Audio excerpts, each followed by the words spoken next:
Salam alaikum, Saraf Dankoum, c'est Zeki Montouré. Donc, je suis co-gérant de la société Easy Relay. Donc, notre société, c'est une société spécialisée dans le e-commerce, mais dans l'aspect logistique.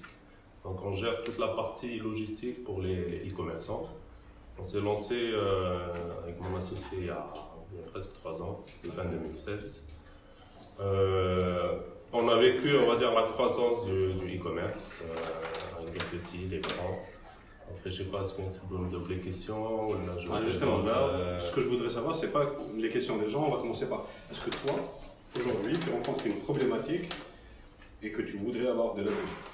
Alors, une problématique, non. Des problématiques, oui. Alors, donc, dans ces problématiques, je sais que si on n'a pas, c'est pas normal. Donne-nous ton podium, ton top 3. Exactement. Top 3, c'est déjà expliquer mon métier à mon banquier. À chaque fois, on a un chevaux, mais où j'étais en tout? C'est pas exactement. Donc, mais pourquoi tu dois expliquer ton métier à ton banquier? Alors, pourquoi? Déjà pour expliquer ce qu'il faut savoir déjà pour l'e-commerce, c'est que le paiement ne se fait pas à l'avance. Oui. Vous savez, le paiement n'existe pas. C'est pas pour autant un frein, mais quand même ça ajoute quelques contraintes. C'est qu'il y a beaucoup de gestion de cash. Oui. Donc ça, un banquier, on va pouvoir l'expliquer. Déjà ça. Ce que je veux, donc pourquoi je te pose cette question, en fait, c'est pour ceux qui ne connaissent pas encore le domaine, leur expliquer, واش اللي حقك باش تروح على البنكير باش تexpliquer له واش راك داير. C'est quoi le besoin de base qui t'emmène vers cette question? Le besoin, c'est pas moi, c'est lui qui demande. C'est qu'il voulait savoir quelle était vraiment l'activité qu'Anna réellement. À la base. واش دخلوا؟ عنده دراهم donc quand même il y نجيب لك دراهم sérieusement نجيب لك دراهم en plus je dois t'expliquer ce que je fais. Pablo Escobar. Non, après bon, c'est quel des facteurs, quel affaire, c'est un conseil que je peux donner, il faut toujours garder de bonnes relations avec son banquier. Je suis d'accord. Allez, ça c'est né, Jumbo. Non, transporter de marchandises. On est allé dans une optique de financement par notre banque.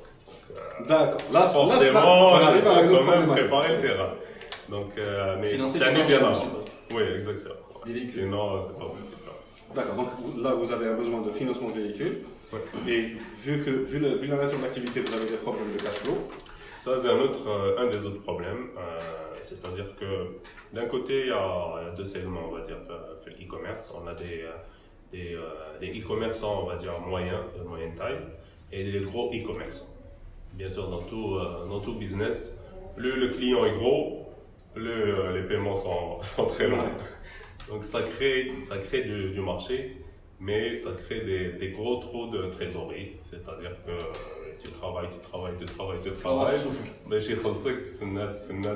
وكي يدخلوا يخرجوا tout de suite. باش تخلص كاع هذوك اللي قلت لهم لكم خلصك.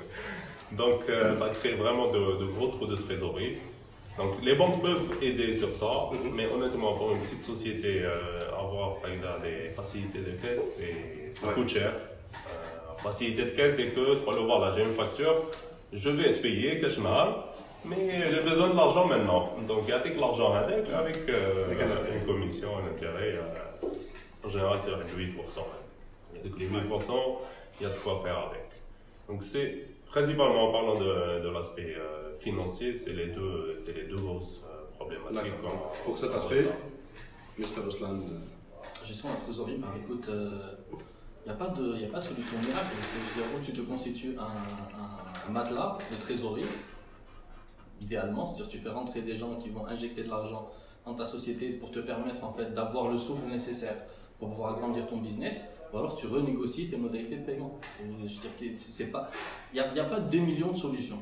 Très franchement, là, quand il s'agit de cash, bien sûr, lui, il a une solution qui est tout aussi bonne, c'est de pousser la banque à jouer son rôle, le banquier, parce qu'en général, ici, chez nous, les banquiers, ils prennent l'argent, ils vous facturent les commissions, en fin de mois, ils vous font des virements en retard, et puis ils placent. Ou à la fin, pour le financer, il va dire, jamais de la vie, je vais acheter, non, ça ne va pas être possible. Par contre, là, tu as un bon banquier. Parce que le mien, il fait des problèmes. Non, attends, si on rentre dans ce sujet-là, on va passer toute la nuit. Mais ce qu'il y a, c'est que pour vous dire non, il va vous facturer les frais de dossier. Parce qu'il va vous dire, je vais étudier votre dossier. En fait, il aurait pu vous dire non à l'avance.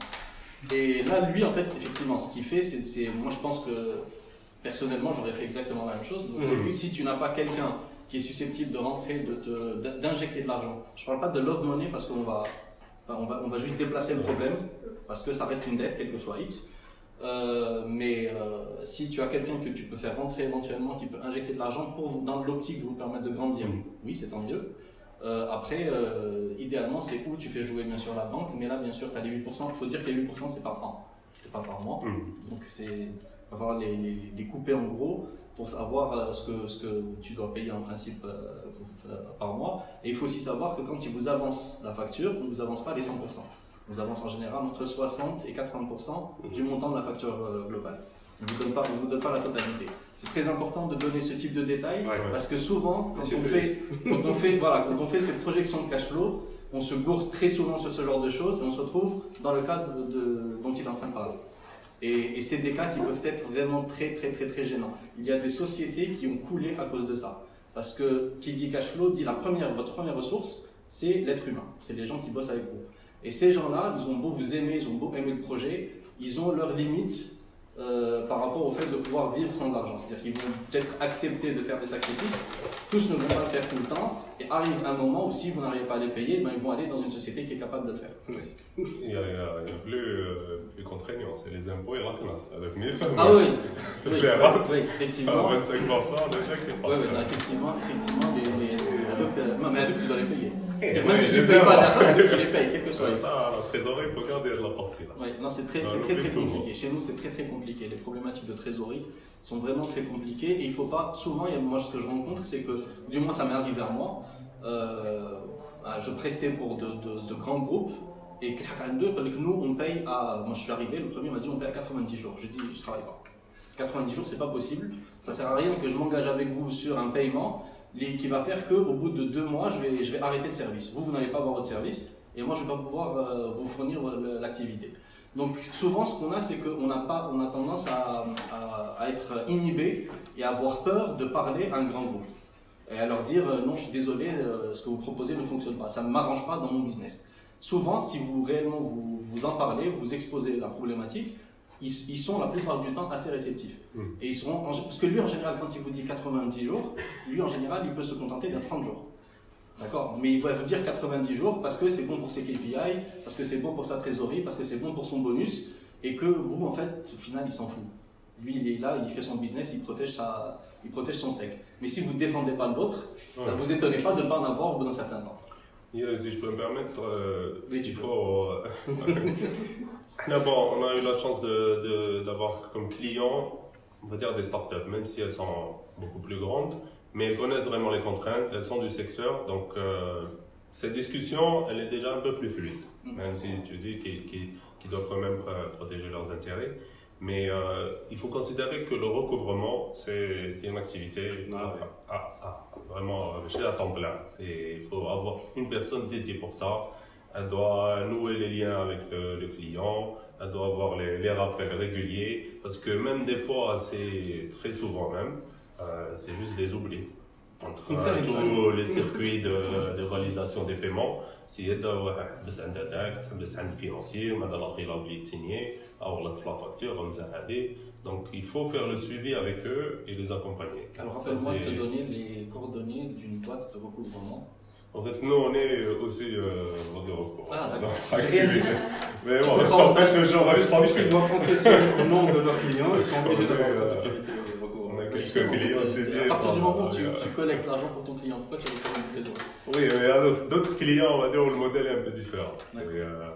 Qui sont un peu plus gros. Donc, en fait, moi, ce que je voulais placer justement par rapport à cette problématique, en général, si tu prends le temps d'analyser, ce qui n'est pas évident, parce qu'on n'a pas trop de temps. C'est nécessaire, justement.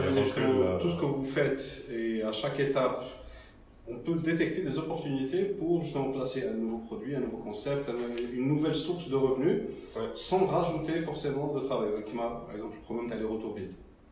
Donc, je dis ça de tête, mais quel que soit le type de business, en général, dans l'activité que vous êtes en train de faire, il y a toujours soit un temps libre, une ressource qui n'est pas exploitée à 100%, ou ce genre de choses qui est exploitable Il suffit de prendre le temps, de prendre du recul, de prendre quelqu'un d'externe, parce que quand on est dedans, on ne voit pas forcément les choses. On a l'impression que tout le monde est tout le temps en train de travailler à 120%. Et en détectant ça, ça peut nous faire une autre source de revenus qui peut justement alléger la problématique qu'on rencontre aujourd'hui pour le handicap. Non, ça c'est clair. L'analyse est très importante pour les startups. Il ne faut pas foncer tête baissée à chaque fois. Il faut tout le temps essayer de prendre par trimestre, par mois, un temps de recul pour essayer d'analyser ce qu'on a fait, quels sont les résultats. Nous, on a commencé comme beaucoup, la même erreur. On prépare. Après, on va au marché et là, on prend une claque. Là, on a fait une offre, toute tech, connexion, tout est connecté, les API, les machins avec les CMS e-commerce. Et le premier client, mais non, moi j'ai pas besoin de ça. J'ai un fournisseur, moi je me avec un CD. Les CD, je un API.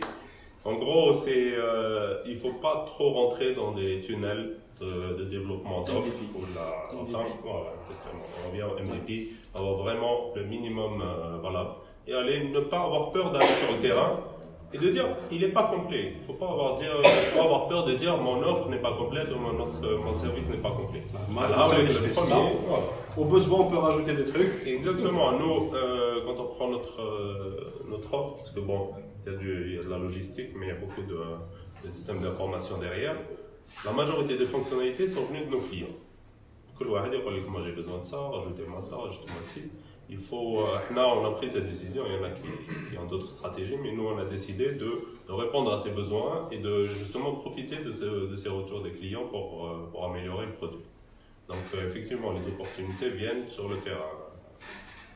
Et sinon, donc, tu avais dit 3 problématiques. Plusieurs, non, enfin après le financement, comme dit. Trouver numéro 1, le financement, numéro 2, le financement, numéro 3, la trésorerie. Non, les autres problématiques, ça reste je dirais pas l'écosystème, mais enfin, le marché algérien, dans le digital, dans le service, pour faire plus large, ça reste un marché nouveau. Donc il y a une vulgarisation, il y a une éducation à faire à tous les acteurs, à tous les niveaux. Nous, avec notre service, on se retrouve, on va dire, au carrefour de 3 acteurs qui sont les vendeurs de commerce, qui sont, on va dire, plus ou moins les plus sensibilisés de ce secteur. Il y a les employés, donc les livreurs, qui sont, pour la plupart, découvrent ce métier. Et il y a les acheteurs. Et pour eux, ils ont juste cliqué sur un bouton et ils attendent le miracle derrière. Donc, il y a une sensibilisation à faire à travers la communication, à travers l'information, à travers des réunions. C'est ce qu'on essaye de faire, et ça c'est une des problématiques. Mais d'un autre côté, ça reste une opportunité. Ouais. Tu décides de voir le verre à moitié vide plutôt qu'à moitié plein. Toujours, il faut rester optimiste. Dans une start-up, on n'est pas employé, on est maître de son destin. Ça change. Ça change, oui. Merci beaucoup, Zaki. Il n'y a pas de quoi. Merci à vous. Donc, on va terminer avec le dernier.